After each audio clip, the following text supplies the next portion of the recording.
Durante 15 anos eu fui cantora de carnaval. Eu vinha tendo várias experiências com Deus. Eu lembro que a minha primeira experiência com Deus foi em 2008. Eu estava cantando numa banda e a banda estava fazendo muito sucesso. E a gente estava no estado de Minas Gerais e de repente eu ouvi uma música. E ela chama Como Zaqueu. E eu nunca esqueço que naquele de repente eu me vi em pé. No quarto, assim, estado de graça, eu ria, eu chorava, eu sentia algo diferente. Eu lembro que meu produtor voltou e ele me viu no quarto daquele jeito e ele falou, o que está acontecendo aqui? E eu falei assim, Deus está me chamando, estou sentindo isso. Mas eu não sabia o que era o Espírito Santo de Deus, né? Eu sempre lia um evangelho que não era o evangelho de Jesus, era o evangelho do Espiritismo. E por minha mãe ser espírita, eu cresci lendo livros espíritas, acreditando em reencarnação, em outras vidas, que não é aquilo que Jesus pregou, mas eu também não sabia porque eu não lia a Bíblia, eu não tinha conhecimento nenhum bíblico. E naquele dia, quando eu cheguei naquele show, 20 mil pessoas, eu fiquei com a vontade de cantar aquela música que eu tinha ouvido e eu falei assim, banda, eu não sei se vocês sabem, plateia, eu não sei se vocês sabem, mas eu preciso cantar uma música que eu conheci hoje. E quando eu comecei, como Zaqueu, foram 20 mil pessoas. Eu quero subir. Eu caí no chão na hora. Ajoelhei, comecei a chorar muito. E ao mesmo tempo que eu chorava, eu pensava, por que eu estou chorando? O que está acontecendo? Eu não tinha controle sobre aquele choro. E um percussionista que tocava comigo gritou naquele momento. O Senhor tocou Caté. Agora ela é crente. Eu falei, eu crente? Crente não. Em um minuto eu pensei todas as coisas que eu pensava a respeito do que era ser crente. E eu falei, não, jamais conseguiria isso. Não pode usar biquíni, não pode fazer isso, não pode depilar a perna, não pode... Eu pensei em várias coisas. E eu gritei, não, pedi para parar, parei. Pode parar, eu crente não. E isso virou uma piada na banda durante bons meses, porque eu falei, puxa o meu pagode aí, cortei com aquilo, cara. Oh, meu Deus. O que é que o preconceito faz com as pessoas, né? Em 2017, Cláudia Leite me convidou para ir ao Rio de Janeiro. Eu fiquei perdida quase 5 horas no Rio de Janeiro para chegar naquela televisão. Eu colocava no Waze o endereço dava num lugar completamente diferente. E cada vez eu errava mais, aquilo não tinha nenhum cabimento para mim, porque nunca tinha acontecido, né? Todas as vezes que eu ia ao Rio, eu alugava carro, andava com o GPS, nunca tinha acontecido aquilo. Quando eu consegui chegar na TV, sempre vinha uma voz dentro de mim e falava, você vai chegar na hora certa. E eu não conseguia acreditar, porque eu estava muito tempo atrasada já. E para mim era impossível. E eu lembro que quando eu cheguei no estacionamento, que eu abri a porta do carro e eu ouvi ela falar no microfone, Catê já está aí? E foi o tempo de eu dar 10 passos e falar, estou aqui. Então, realmente, aquela voz que estava me dizendo que eu ia chegar na hora certa, estava certa, porque eu cheguei. Só que aquilo me deu muito medo na hora de voltar à noite, depois do programa. O programa de TV, ele acontecia ao vivo à noite, acabava mais ou menos meia-noite, e eu teria que voltar da Barra da Tijuca até a Zona Sul, mais ou menos 1h30 dirigindo de novo, só que meia-noite, sozinha.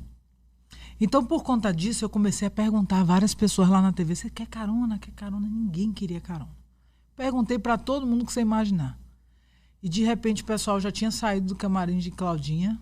Eu fiquei sentada no sofá sozinha e... Lembro que eu fiz assim no sofá, e agora, meu Deus, o que é que eu vou fazer? Eu ainda não conhecia Jesus. Achava que eu conhecia, mas só de ouvir falar. E o marido de Cláudia Leite abriu a porta, Márcio. E ele fez assim, o que é que foi, Catê? Você tá triste? Eu falei, não, meu irmão, eu estou muito preocupada, eu estou com medo de voltar e tal. Ele disse, não, você não vai voltar sozinha. Eu vou pegar um quarto no hotel que nós estamos e você vai dormir lá no hotel e amanhã você volta. Me deu aquele alívio. Eu lembro que quando eu levantei do sofá eu ouvi, você se perdeu para se encontrar. Eu falei, o quê? Não entendi nada, nem imaginava que estava por vir. E fui pro hotel. E quando eu estava lá no quarto, Claudinha ligou. Catê, vem aqui no quarto pra gente resenhar e tal. E eu fui. E ficamos horas conversando. E ela era a minha amiga que falava de Jesus para mim. A única. De repente, a gente estava numa mesa, ela olhou para mim e fez assim, eu não entendo uma coisa. eu estou vendo que você vai ter uma vida com Jesus extraordinária, que você veio para ter uma vida, um propósito com Deus, e por que não está acontecendo? No dia que você conhecer Jesus, você vai entender que Ele é suficiente. E eu fiquei olhando ela falar, mas meio que não estava entendendo.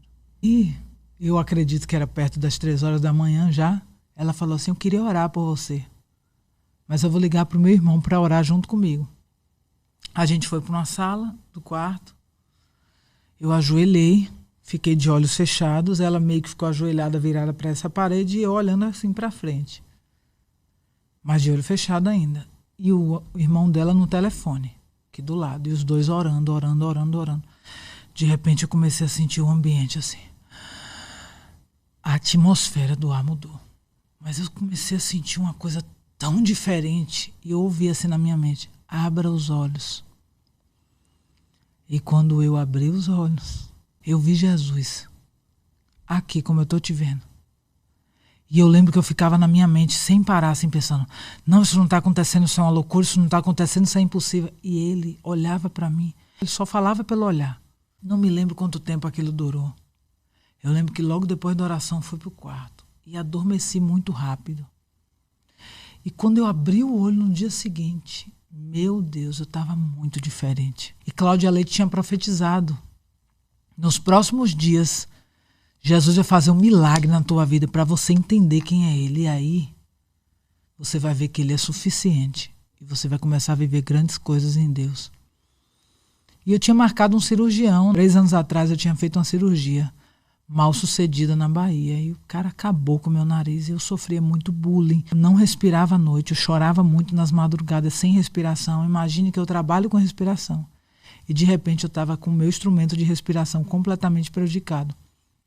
E eu fiquei muito tempo assim. E eu tinha marcado, aproveitei que eu estava no Rio de Janeiro com Claudinha, eu tinha marcado o cirurgião, o Dr. Volney Pitombo. Amo aquele homem foi como um anjo na minha vida, um instrumento de Deus. E eu pensei, eu não vou poder pagar esse homem. Eu já vinha prejudicado por causa do nariz, tinha finalizado um contrato de trabalho. Então tudo aquilo me prejudicou muito financeiramente. Então não estava num bom momento financeiro. E eu lembro que quando eu cheguei no consultório dele, que ele abriu a porta, ele fez assim, seja bem-vinda! E ele mais baixinho, né? Eu já sou grandona, eu estava de salto. E eu lembro que eu olhei assim para ele e falei assim, ele me conhece da onde? Que ele me recebeu de um jeito que eu nunca fui recebido em lugar nenhum. Mas não era a mim que ele estava vendo e eu não sabia ainda.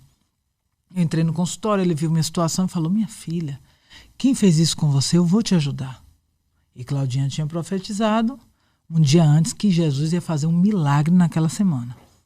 E eu já tinha ido a vários cirurgiões, inclusive em São Paulo, e ninguém nunca teve misericórdia da minha vida.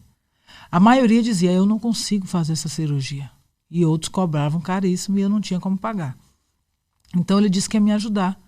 Começou a me levar a várias salas, como se eu já fosse fazer cirurgia, e aquilo foi me dando medo, porque eu falei, eu não tenho dinheiro para pagar esse homem. O que é que eu vou fazer? Quando chegou na última sala, era o financeiro. A Jéssica na minha frente, olha, Carla, foi me dando todos os valores. A sua situação é bem grave, vão ser 2 equipes te operando. 2 cirurgiões, um para operar dentro, um para operar fora, 2 anestesistas, tudo dobrado. E tá dando isso aqui. Falei, minha querida, eu não sei nem o que é que eu tô fazendo aqui. Eu sempre fui sincerona, né? Falei, não tenho esse dinheiro, não sei porque tô aqui, me perdoe. Mas ele disse que vai me ajudar. Quando esse homem disse que vai ajudar, ele ajuda como? Ela disse, não tenho ideia. 4 dias depois eu estava no aeroporto, voltando a Salvador, e de repente a moça do financeiro me liga. E ela falou, oi Carla, você tá sentada? Eu disse, não, minha amada, tô aqui no aeroporto. Ela disse assim, pois então pode sentar. O doutor Volney vai te dar a cirurgia. Ele vai te ajudar. Eu lembro que eu ajoelhei naquele aeroporto, liguei para Cláudia Leite e falei, um milagre já aconteceu.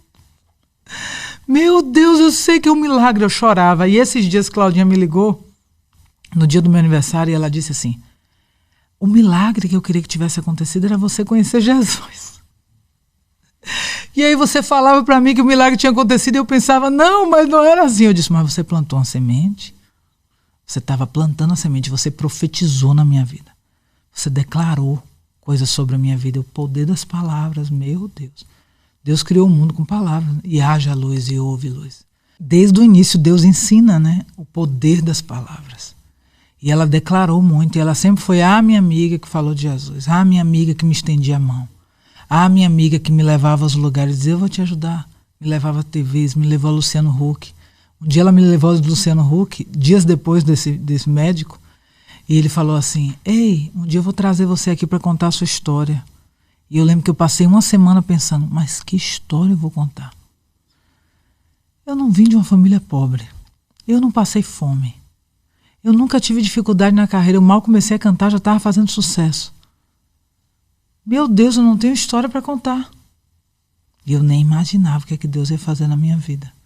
E a quantidade de testemunho eu teria para contar. 20 dias depois eu estava no Rio de Janeiro fazendo cirurgia. E 1 mês e meio depois eu voltei para que ele visse meu nariz. E ele foi muito claro. Eu não consigo consertar o seu nariz com uma cirurgia. São muitas coisas para mexer. Eu preciso de 2 cirurgias. Você faz? Eu disse, confio no Senhor. Aquilo que o Senhor quiser fazer, eu quero. Meu irmão, 1 mês e meio depois eu voltei para ele ver o meu nariz. E ele começou a chamar todo o consultório. Vem cá ver, que eu não estava entendendo aquilo. E ele chamava, ele olhava meu nariz. E eu falei, doutor, o que é que está acontecendo? Ele disse, é impossível que o seu nariz esteja assim. Não vai precisar de outra cirurgia. Eu tenho, sei lá, acho que era 50 anos de carreira. Ele disse, é impossível que o seu nariz esteja assim. Se você quiser fazer uma outra cirurgia, eu faço, mas eu não faria. Eu disse, não, eu confio no Senhor, não vou fazer. Então falei para ele, eu tenho vontade de beijar os seus pés, doutor. O Senhor salvou minha vida. Como é que eu posso lhe agradecer? Ele disse, minha filha, agradeça a luz. Eu disse, que luz? Ele disse, no dia que você chegou no meu consultório, que eu abri a porta, tinha uma luz gigantesca com você. E eu vi a luz.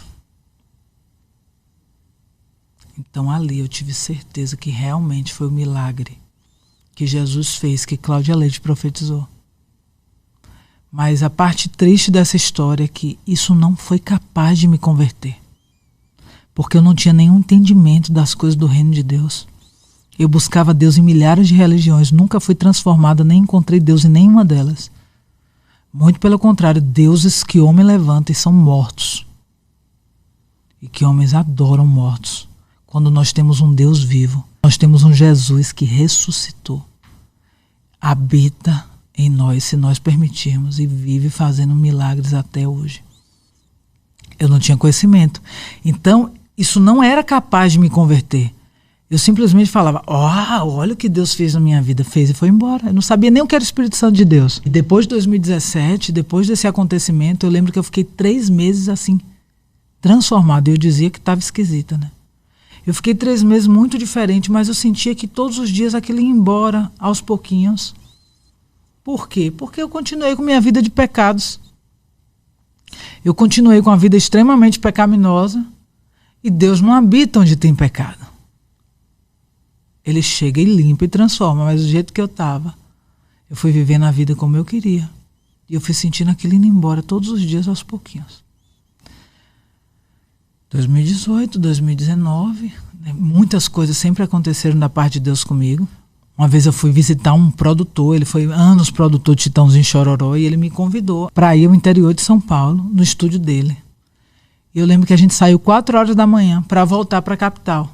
E quando eu entrei no carro com muito sono, eu ouvi assim na minha mente, ele vai dormir no volante.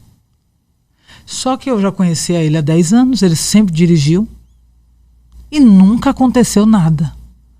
E eu lembro que eu estava com tanto sono que eu pensei assim, então tira o meu sono, eu não sabia com quem eu estava falando. Eu lembro que eu falei assim, eu estou com tanto sono, então tira o meu sono. E 5 minutos depois eu não tinha sono nenhum mais. E eu fiquei 1h30 no carro assim, olhando para o lado o tempo todo, esperando o que poderia acontecer. E não falei para ele para não colocar medo, só fiquei atenta. E quando a gente estava chegando no hotel, numa avenida muito larga de São Paulo, eu lembro que já dava para ver o hotel. Os braços dele fizeram assim. Quando eu olhei, o olho estava todo branco. Eu segurei no volante e gritei o nome dele. Ele voltou assim, ele disse, o que é que aconteceu? Eu falei, você dormiu. Ele disse, e você não estava dormindo? Eu falei, estava 1h30 esperando você dormir. Ele disse, como assim? Mas ele já sabia que minha vida era toda assim. Tanto é que depois do meu encontro com Deus, a mãe dele me disse um dia, mas ele disse, não é nenhuma novidade, ela já vivia assim. E era Deus o tempo todo. E eu não sabia. Só quando o Espírito Santo de Deus vem e habita em nós, a gente começa a ter entendimento dessas coisas. Então eu não sabia o que era nascer em vida. Não sabia que isso existia, hoje eu sei.